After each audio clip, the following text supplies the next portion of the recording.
Welcome to View from the Top, here from the Beverly Hills Hotel in Los Angeles, and I'm here with Bob Iger, President and CEO of Disney. Bob, welcome. Thank you.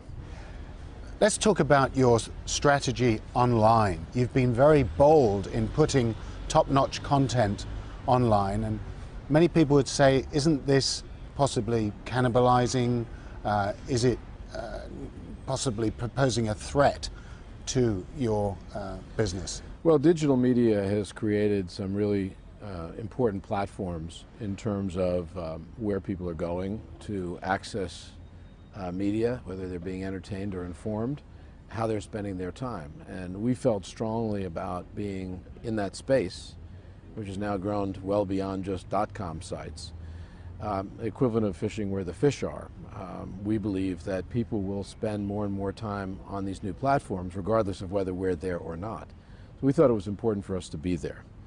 It also is a means of maintaining brand relevance and of innovating by not allowing yourselves to be relegated to just the old platforms and the old ways your content was accessed, but by being in new places as a way of portraying your brand, portraying your company and its product as much more modern and more relevant. We thought that was important. And also a strong message internally as well as externally. Yes, when you put your product on new platforms, you're in many ways challenging the status quo. A status quo that creates a lot of value, but a status quo is not a strategy as far as we're concerned, because the world is changing.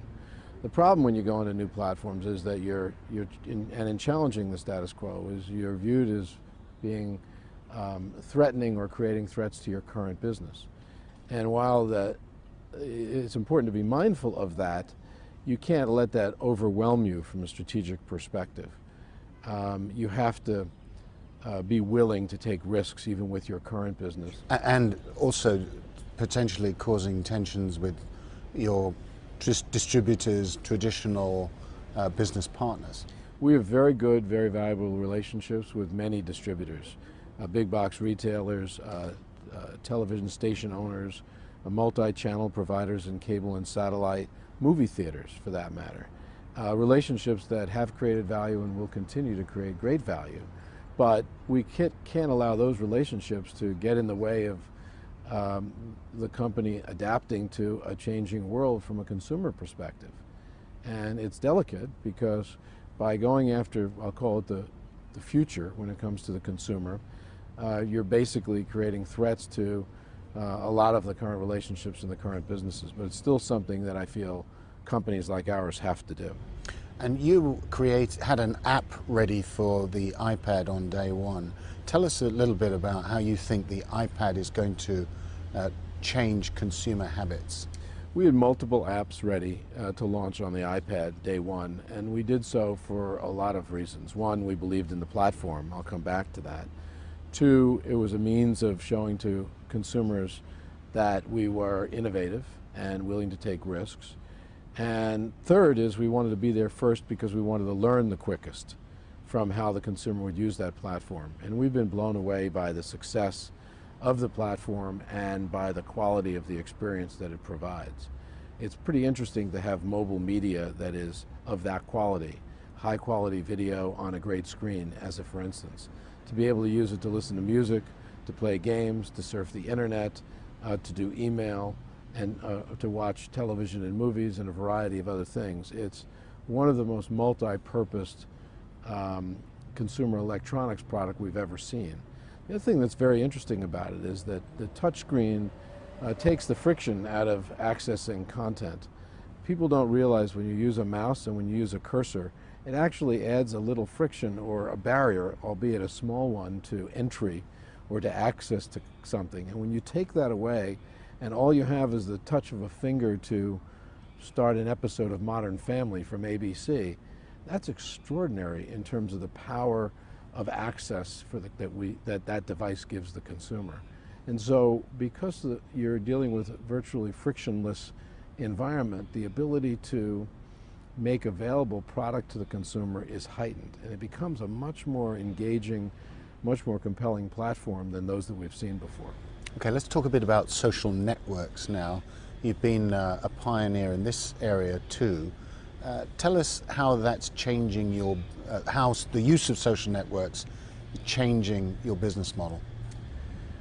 Well, for the first time, almost in the history of the company, outside of our theme park relationship, we have an ability using technology to have a direct relationship with our consumers, to either sell to them, or to market to them, or to learn or hear from them.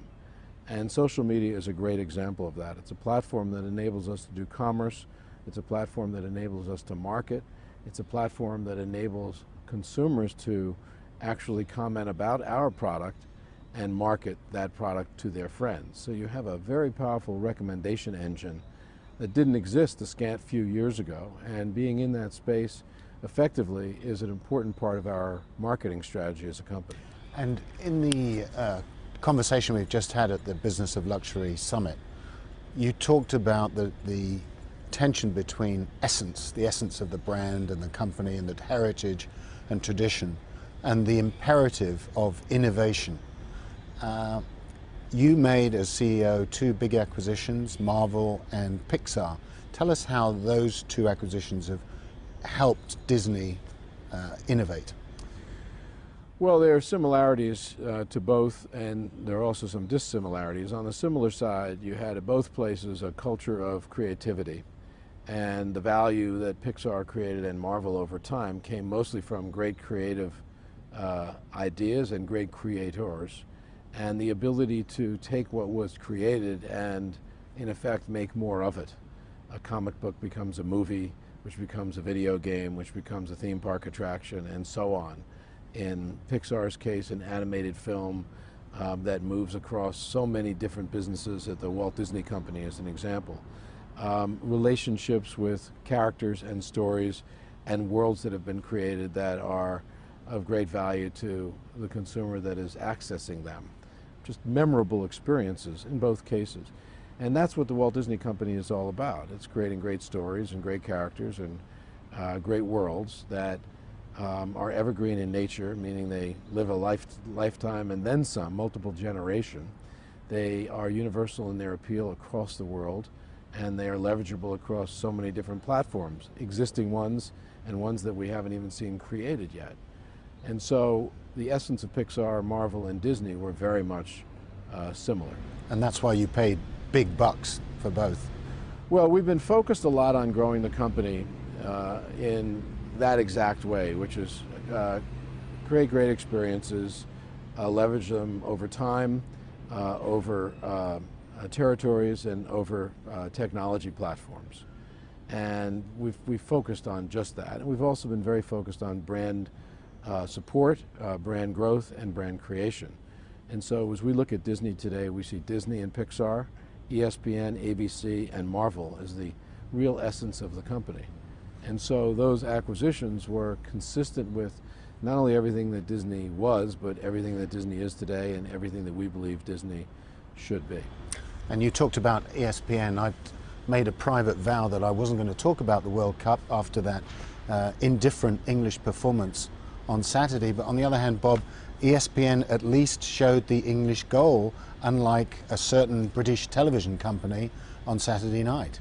Well, I feel your pain a bit, but although your pain is kind of my gain as a fan of the U.S. team, it's funny that I guess while the Brits were running a commercial and not running the U.S. goal, the only U.S. goal, the tying U.S. goal, as a matter of fact. You're rubbing it in, Bob. ESPN was not doing that, but I also just sent an email to George Bodenheimer, who runs ESPN, asking to tell me what the economics of the event were on ESPN, because I hadn't seen any commercials. So when I saw that, I guess the UK lost the opportunity to see that goal live because of a commercial, that might not necessarily have been a bad thing, because it at least was commerce. Bob Iger, thank you very much for doing View from the Top. Thank you very much, Lionel.